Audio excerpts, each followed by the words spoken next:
got visions in my head. People tell me that I'm crazy. I tell them that's exactly it. I'm so excited to be talking with you today. We have so many things in common, like different interests. I originally DM'd you, I think, after I saw your video with Dr. Amen. I am literally, I think, his biggest fan. Like, I don't really fangirl in general, but when it comes to Dr. Amen, I am obsessed with him. I'm obsessed with him. He's, first of all, he's a wonderful human. He's an absolutely So wonderful good to hear. human. But he's so smart, and he's pioneering this. He's really trailblazing, that, which is crazy that it's 2021 and there's a doctor trailblazing, oh, we should look inside the brain before we diagnose the brain. I think that's so crazy, but I love that he is making such a point to infiltrate pop culture with, you know, treating Justin Bieber and being a doctor who literally, even though he obviously would have a demographic much older, he is speaking the language of young people and it's resonating. And I really, really appreciate that aspect of what he's doing. I completely agree. He's doing such a good job with like millennials and Gen Z. It's actually really impressive. I love him. We're going to talk all about that. Let's go back to your childhood, because obviously I feel like most people probably know you from 90210. By the way, one of my favorite shows in high school. Like, seriously, Yay! It's a comfort show. Like, I still will go back and watch it. Loved it so much. I have been doing my research on you. I watched the TED Talks. I'm just literally, I love what you're doing. And I also love how open you have been about like your own mental health. So we will get into that. I like keep getting ahead of myself. Amazing. Amazing. Let's start with your childhood. Oh, my very fun childhood. Super exciting. So I grew up in Georgia, in and around the southeast of the United States, and kind of moved quite a bit actually by the time I left home at 15 and moved to New York. But I was homeschooled, so I just kind of started ticking every box of out of the ordinary, slightly strange, like off, you know, out in left field, or whatever the labels were going to be. They began early. And I really didn't have a sense of myself, or certainly not the outlook I have now on my childhood during it. I was just surviving it. And I think that that's something that people, you know, you hear one of two things. You hear like, oh, I had a really great childhood with really wonderful parents. And then you just hear terrible stories of how you were left alone at the water park for 8 hours. And like, you know, someone forgot to feed you one night. Like, well, it sounds like it was terribly wonderful. So for me, I have a very solid sense of the fact that growing up the way I did for a child was not fun. As an adult, and as someone thankfully who has worked through a lot of mental health issues and is looking at them and coming at them head on, I see the magic. I see how everything that I went through, everything that I've survived, everything that my resilient child self endured has made me the woman that I am today. So talking about my childhood comes from different points. Am I telling you from my 6-year-old self? She was pissed. My 13-year-old self, double down on the pissed. And then there are elements throughout my life where, you know, things happen and I was able to look back on what transpired from different eyes. So I'll tell you what happened to me from the eyes of the adult. I had 2 very young parents who met and got married in 33 days. Wow. 9 months later had a child. About 2 years after that had another child. About 15 months after that had a third child. And we're both either in or around 25 years old with 3 toddlers. I can't fathom such a thing. So that's my adult ability to bring some understanding to what was a very difficult dynamic growing up. And then on top of everything, I was dealing with this dark secret of being a child who was being victimized by sexual abuse for years, systematically, and disassociating. Obviously, I didn't have my memories come back until I was 31 years old.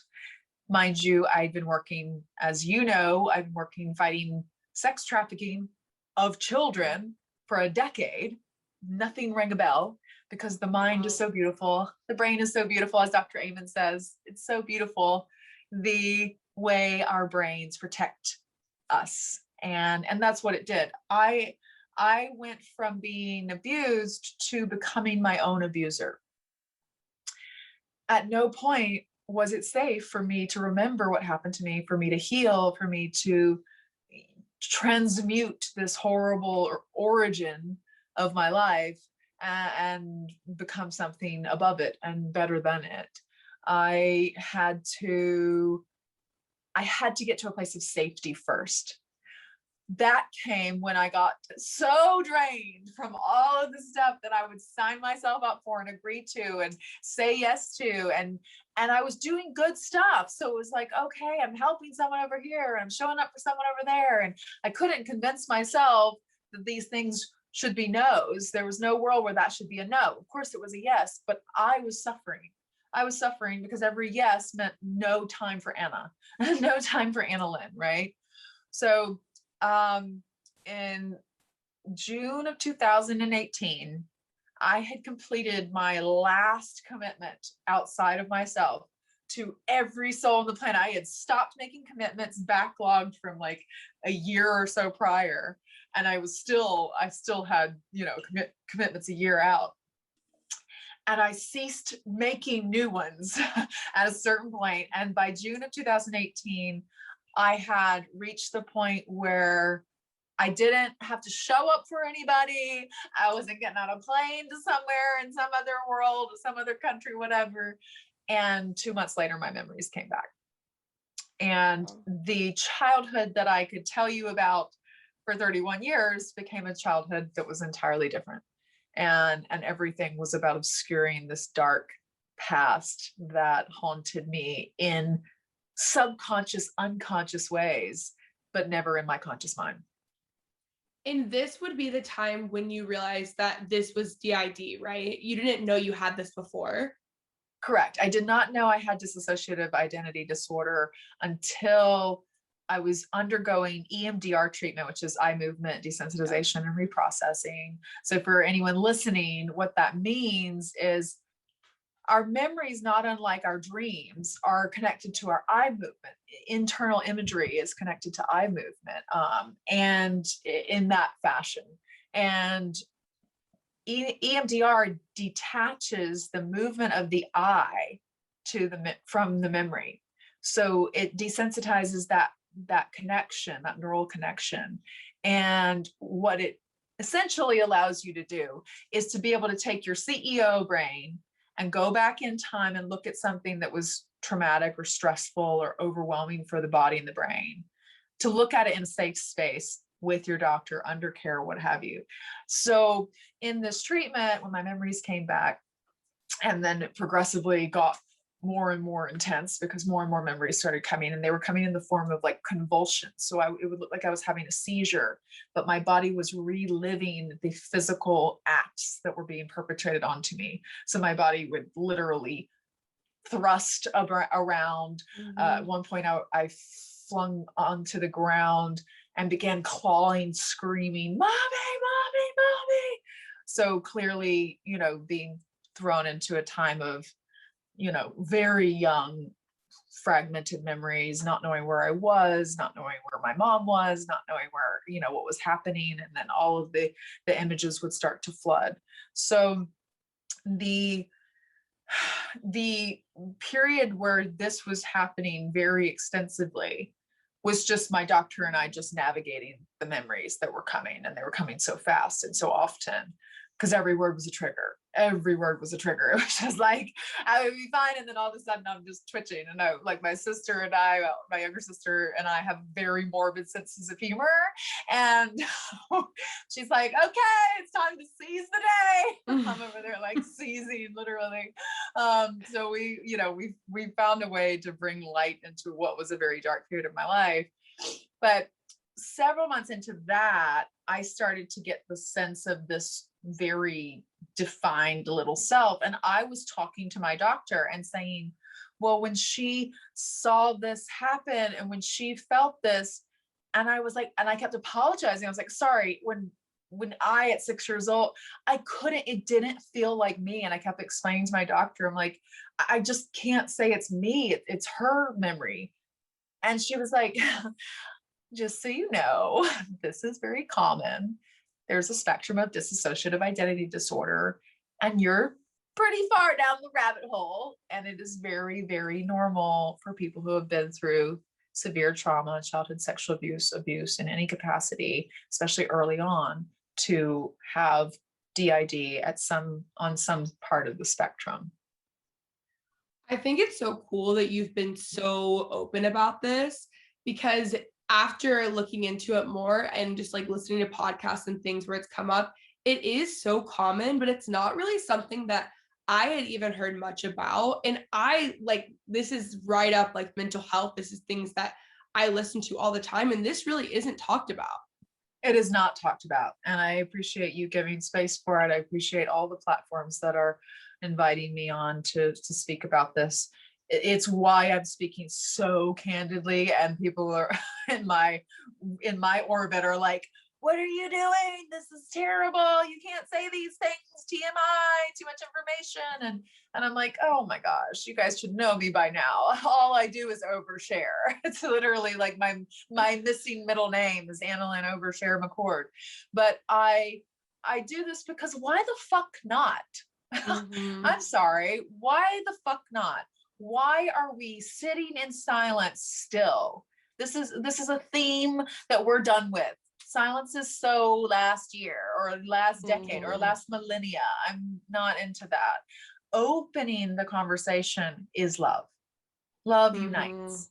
Fear separates and isolates. I lived in isolation of myself from myself for decades. I am not interested in that. I'm not interested in what is the reason that I lived in that. And that is one word that has no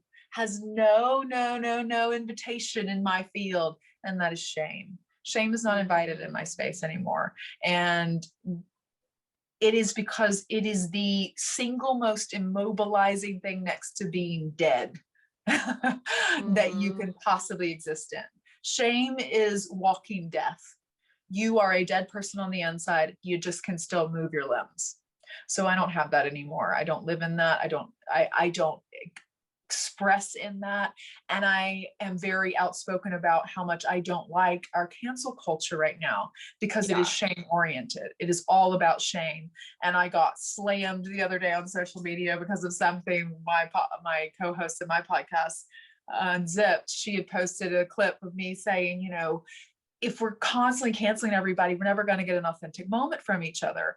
And people just went, I'm really excited about your podcast, but I do not want to listen to this episode if y'all are talking about not liking cancel culture. And I was like, you're missing the point, for one. Yeah. And I understand that, because there's a lot of misunderstanding going on in our world right now. But what is so lost when we're so quick to judge, when we're so quick to cancel, what's lost is, what have you done that you could get canceled for? Yes. Because Because I say this don't all even the time. try. Don't even try to tell me that your ass hasn't done some shit talking that was shady as shit. And if it was said out loud in a press situation, you get canceled too.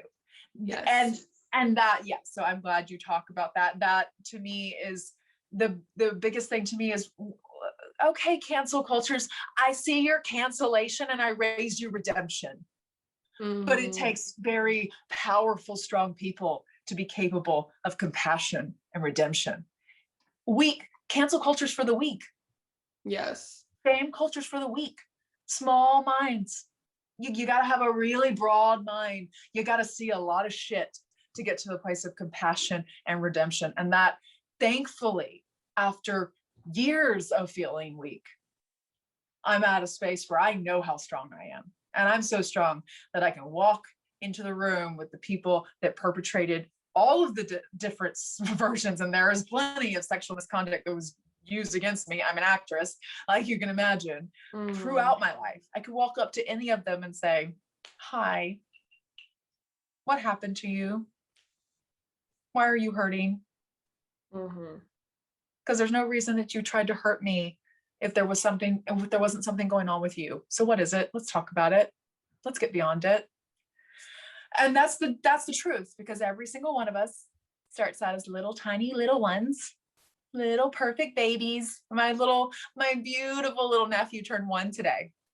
He's 12 months old. He's all love, all happy, big blue eyes, squeaking and trying to talk and can't, and stumbling and walking like a little drunk man. And he's precious and we love it. And he's perfect. And every single person on this planet was 1 year old and perfect. I go to the root of the issue. That's why I'm talking about dissociative identity disorder. That's why I'm doing this work. That's why Dr. Amen is scanning my brain, because I'm not interested in treating symptoms. That is a moot point to me. I might as well just be in hell. Like, then get a little bit of relief every 8 hours. Like, no, thank you. Like, I want this out. I want it eradicated. I want it done. I don't know. I think at the end of the day, what it comes down to is like, shame isn't going to get you anywhere. I want to talk about you at 15 moving to New York. I know you were told like you're not going to amount to anything, you're not going to be anything.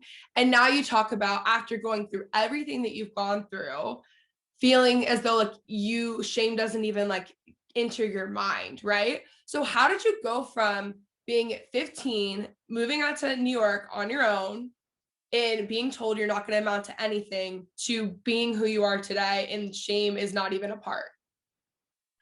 Well, it was unfortunately, there wasn't a quick train ride from the one to the other, but it was a culmination of pretty much everything you can imagine.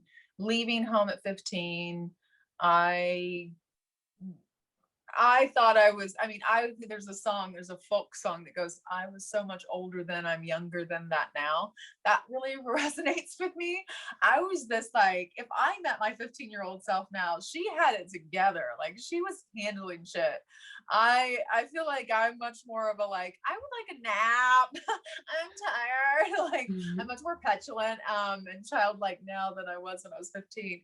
But she had to be. She was navigating an adult world as a child. I graduated from homeschool. I graduated with a 4.2 because I was a complete and utter nerd, and that has not changed, and that will never change. I love knowledge. I love to learn. But I did all my school through the summers, and I loved math. So I did 5 subjects of math during high school and only needed to do 4. And there was a lot of weird choices that I made, but, but I really, my education was really important to me, but I needed to leave. I needed to get out. And I had this burning passion to be an actress, and a lot of people were like, what's your plan B? And I was very arrogant, and I was like, my plan B is that plan A is never gonna fail, so suck it. And I love that arrogant little self that I was. But she got me out. She got me to Miami, New York, into a drama school program that didn't allow anyone under 21 really. And I was like convincing and like persuading the teacher to let me just do just a week, and you can tell me to leave and I'll never come back, I promise. I was like, at that point I think I was like 16 or 17. And it was really just, it was survival mode. I was in survival mode at all times. I was ever vigilant, always looking over my shoulder, had reason to. At multiple times there were incidents that were, a teenage girl should not be in New York on her own, and these things should not be happening. I was like stalked by a guy in mesh underpants, like chased through the seat. I mean, New Yorkers can be like super, super supportive, and then they can just totally not see you at all. And I was like in Starbucks, like ducking behind a one of those shelves with the mugs on it, and I'm like, someone's chasing me, help. And everyone's like, yeah, can I get an Americano, Paul? And I'm like, what the hell? I'm like this 16-year-old girl. And I end up like my way to get away from this guy who then came in the Starbucks. He like chased me off the subway train, and I was taking trains and stuff. I didn't have a lot of money, and I will never forget. Like I did this thing to avoid these situations. I would wait until the doors were closing at my stop, and then I would be like, "Oh shit," as if I'd forgotten my stop, and then I dive off of the train and like go through the door, and I'm a small person so I can fit through pretty easily, and then I would slide through the crack, and then I would feel, I would certainly know if someone was chasing me, because surely they didn't forget their stop too. And this guy like jumped up when I jumped up and slammed his arm through the door after me, and like took off running after me. I taking the stairs 3 at a time. I fly into the Starbucks because there's people, and I think that'll be safe. And apparently no one cared. So then he comes in one door. I'm like crouched. I like, crab crawl all the way as far as I can until I'm going to be detected. And then I took off sprinting out a different door. I run zigzags of streets to avoid him. He's still following me like crazy person. And then I turn down a street. I see a small store. I run in the store. I grab anything off of a shelf and I like run into the fitting room and lock myself in the fitting room. And of course the people are like, can we help you? I was like, I just want to try this dress on. I don't even know what color the dress is, obviously. It's like 3 sizes too big. You've never seen it before. Yeah. And then I'm in this dressing room with one dress for about 25 minutes, which is not sketchy at all. And then I come out and I'm like looking out the door, is he there, whatever. And I wait, and I see a bus is coming, like it's a bus stop. And I wait for the bus to arrive, the last person to get on. I say, you know what? This is not my size. And then I run out the door and dive onto the closing door of the bus so that I'm the last person getting on the bus. And I think at that point I had already lost him, but I couldn't be too sure. And I went all the way uptown to come all the way back downtown. It was like a whole thing. That's honestly really badass. Like, it's horrible, but it's really badass. Like, thanks, girl. I mean, if I didn't, if I had a little bit more awareness, I'd be like, something's probably happened to this child. You wouldn't be that clever. But as a result of what happened to me as a kid, I was like that. I was very vigilant. I expected the worst in people. Unfortunately, I expected the worst in good people too. And many of my relationships, there was a toll that was taken as a result of that, as you can imagine. But I went through that. I started to get my life really kind of feeling like it was on track. I met someone. He was wonderful. He and I are close to this day. We ended up being together on and off for 4 years. He was who I thought was my first. He later would be, very open with me once I told him my memories came back 2 decades later. And he said, I always wondered what happened to you. And I didn't want you to ever feel any shame, but I knew you weren't a virgin, and I didn't know, because you thought you were, and I didn't, know what to say or do. And I just couldn't. So he was with me when I was 18. I started having horrible nightmares, like nasty, visceral nightmares. And I'd wake up in hysterics and screaming. None of them made sense, but they were very gory and very messed up. And so there were, periods throughout my life where stuff was trying to come through. I then would move to California at 18, later that year, actually. Came out here, was going to just be here for a few months for pilot season. I have been here 15 years now. It was a very good work move. But in the process of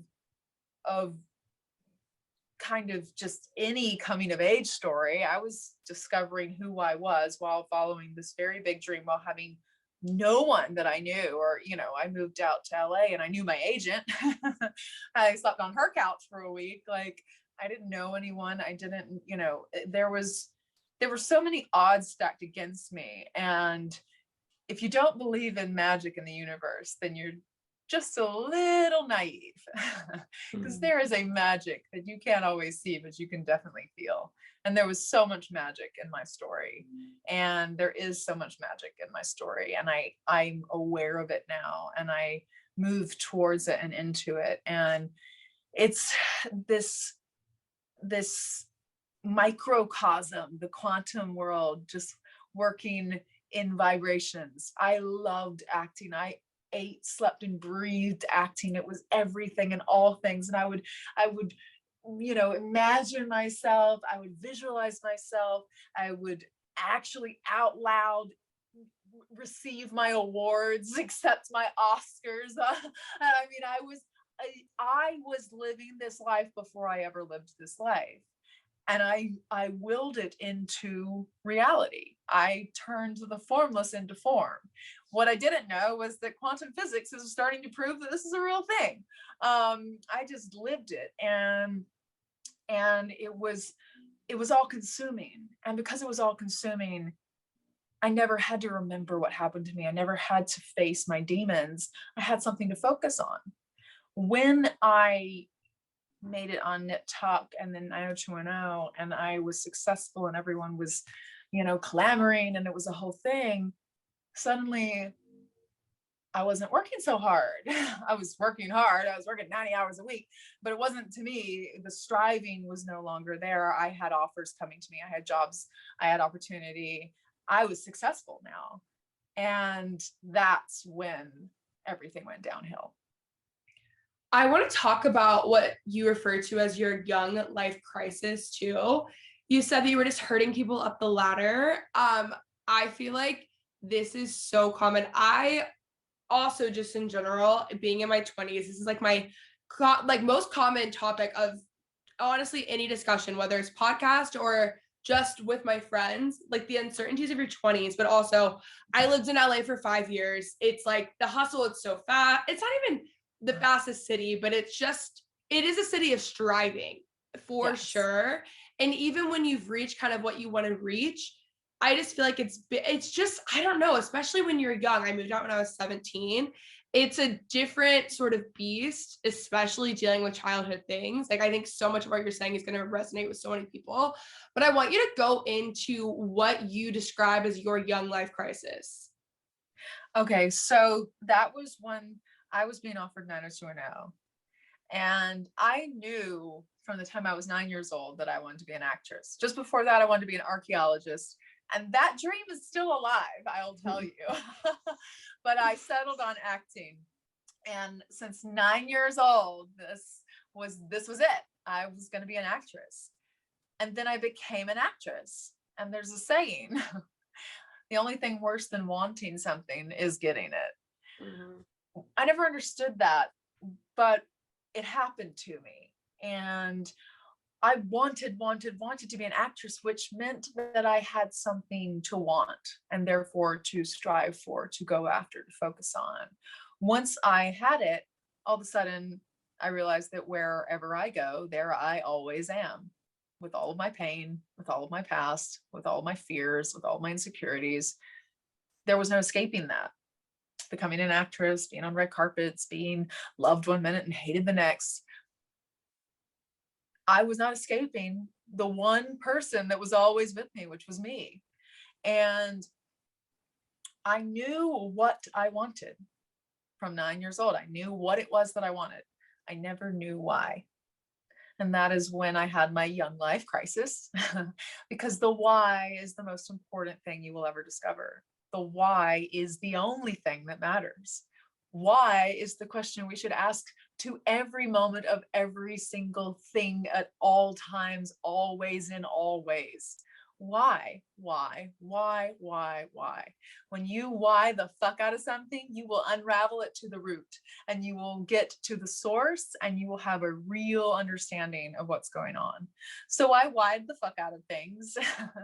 And before I got all the way down to the nitty gritty, I just decided that I didn't want to be an actress anymore. I was finishing Nip Tuck.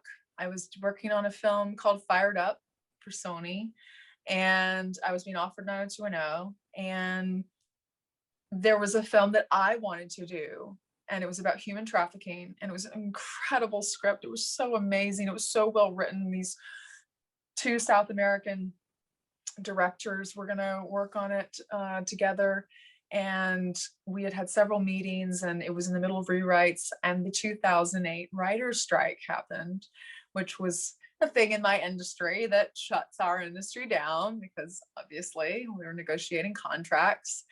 And so the film got put on the shelf because it was in the middle of rewrites and could no longer continue to be rewritten. And all the money pulled out. And I was doing this cheerleader film and being treated like crap. The girls on the film who were playing the cheering team, the nice girls, were so unkind and apparently didn't realize that they were acting or whatever. I show up, I'm filming Nip Tuck, so I showed up a couple days late to cheer practice. And again, I never went to high school. I never went to normal school. So I don't know mean girls situations. Like, I don't understand any of that. I show up and I go to shake the hand of the lead opposite me, who's the good girl. And she's like on her sidekick, which was a thing back then. And she's all like, those. You remember sidekicks? I'm like, I wanted one so bad. Oh my God, Paris Hilton made them so hot. Yeah. I love Paris, by the way. But so I reached out my hand to shake her hand, introduce myself, and she like looks up from her sidekick and she's like, and I'm like, no, my hand is still there and it's gonna get shaken, lady. I'm just like, I'm waiting until you shake my hand like a normal person. And finally she's like, oh, hi, and shakes my hand, like all like limp. And I was like, okay, but I kind of wrote it off, like whatever, maybe she's having an off day. We all have those. Oh, so then I went over to where my squad was, my cheer squad, who's my team on the film. And I was like, is there something going on that I'm missing? And they're basically the other squad, the nice girls, wouldn't speak to any of my squad. And I was like, what is going on? This is so strange. This is a movie. It's called acting. Hello, it's not real. But it was like that. The whole project was like that. It was just shady, pettiness. And I was working on Nip Tuck with adult humans who go home and have dinner with their family after work. So I really didn't understand what was going on. And I just felt like this is not what I signed up for. I did not sign up for whatever this is.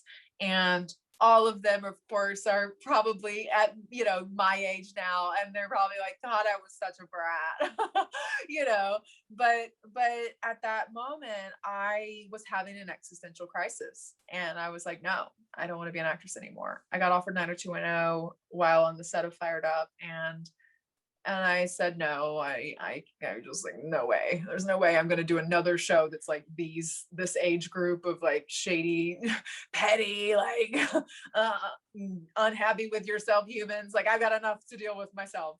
And my agent calls me and she's like, they're offering you more money. And I was like, do they not understand what no means? I said, no, I don't want to do it. I'm not doing it. No. And I learned some lovely negotiation skills. Say no, always say no.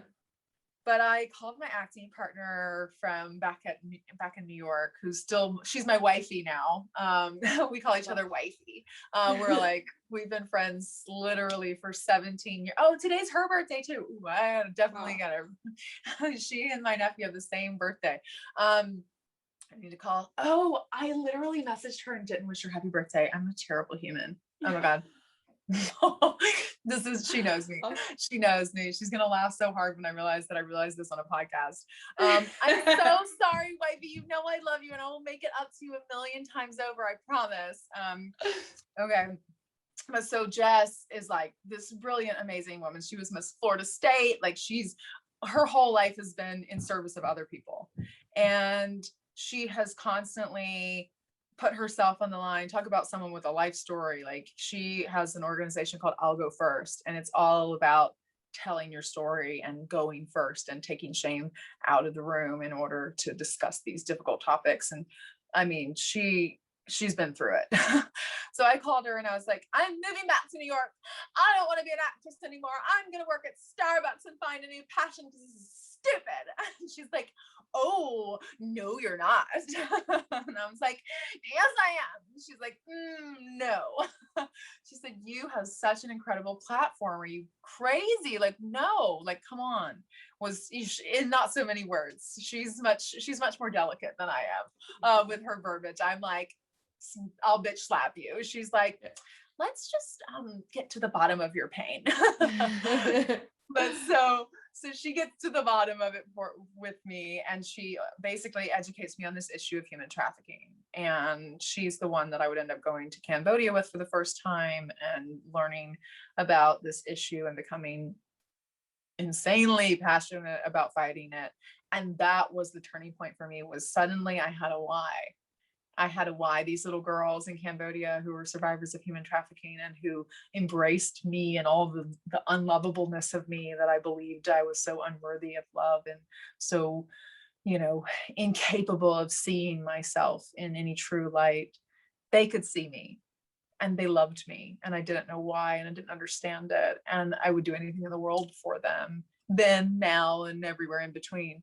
But she brought that into my life, and it flipped everything for me. So now I had to keep working. I had to do 90210 and do all these things that I was going to do, because as I elevated, so did this project and this platform and this ability to support this cause that no one was talking about. And people were like, what do you mean slavery? Like the transatlantic slave trade in the 1800s? I'm like, well, no, I'm not fighting the 1800 slavery since it's 2008. I'm talking about modern day slavery, and it's a thing, and no one knew anything about it, and it gave me a sense of purpose.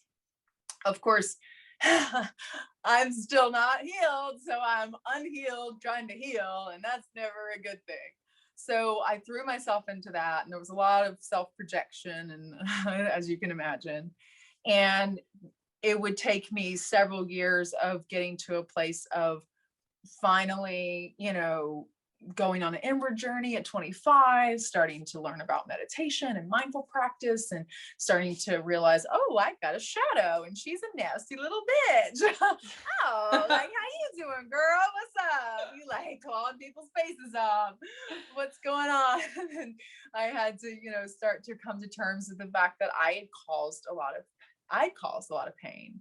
And why was I doing that? And someone who doesn't like to treat the symptoms like me, wants to go to the root of the cause, I had to acknowledge that I must have been in pain. To admit pain for me was a weakness I could not afford telling anyone, certainly not myself. So that was a hard admission for me, that I was hurting, and it would take years for me to unlock that and really unravel it.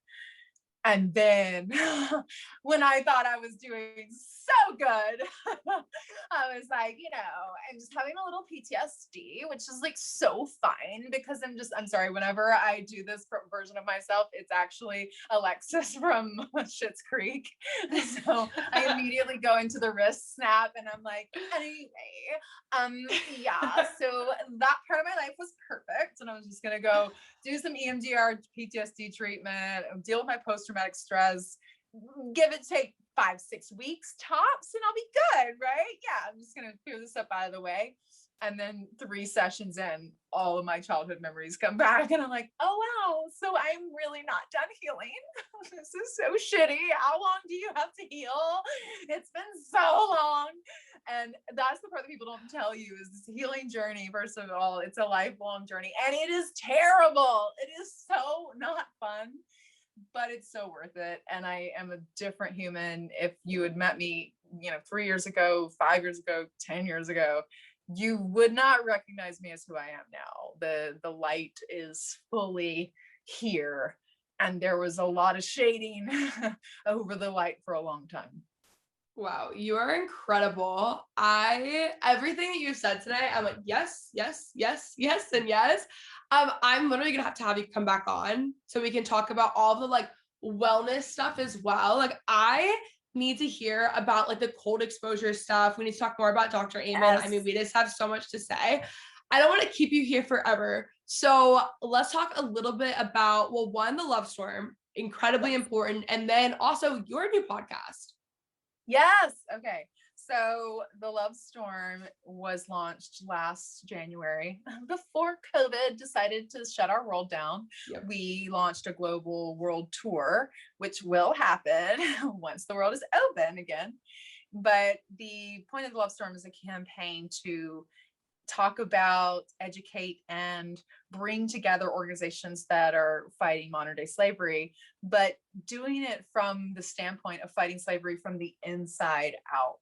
So how do we take personal stake in this fight? What I've learned in 13 years, almost 14 years of working with philanthropic causes, people get involved because it matters to them. I got involved with this because little did I know these stories were very close to me and what happened to me. So the point for this is to join 7.8 billion people in this conversation that we're all enslaved and we all can find a way out of slavery.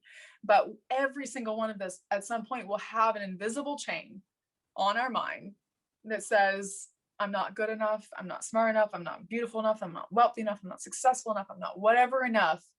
And it will diminish who we truly are. And the idea of the Love Storm is to bring you in, educate you on the physical, tangible issue of modern day slavery. If you get involved, yay, woohoo, that's amazing.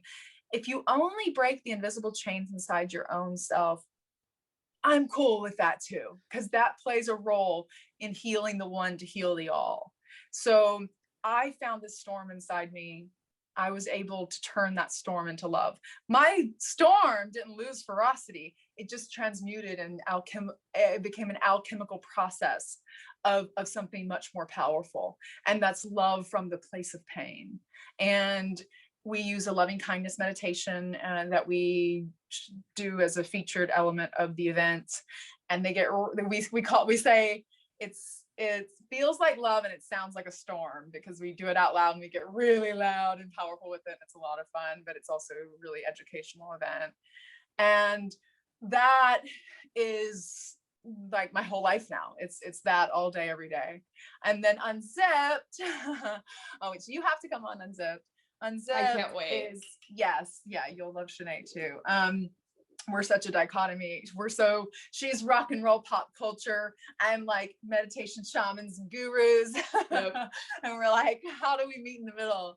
But the idea is not unlike your podcast where it's very conversational. We just want you to come and real talk with us. We don't care what you're talking about. We don't care how it goes down. We want to talk about things that are uncomfortable. We want to talk about all different sides of the issues.